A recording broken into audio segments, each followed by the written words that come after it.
छोरी तबाना ही खुला खाए खाए कर तार दम बाटे फूला।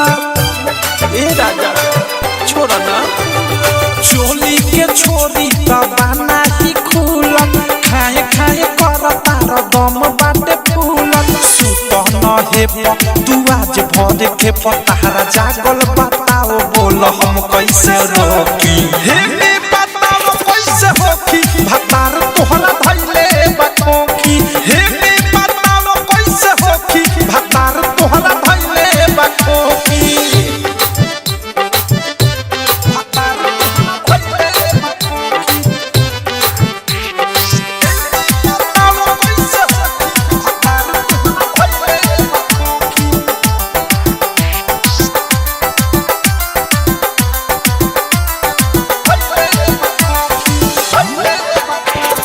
राख के ध्यान परी पानी तहर बीबी लागता तोहरा के हो गइल टीवी।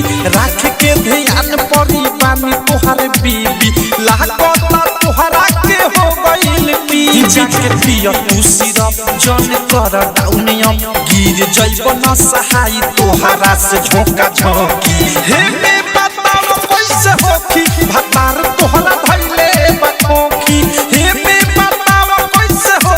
भतार तोहरा धैले बकोकी। डीजे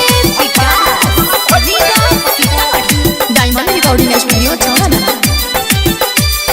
राइटर थारू थुथराई इतना जानी तू ताना चपले न होता ते ठीक तबले तू कुछ दिन ला माना।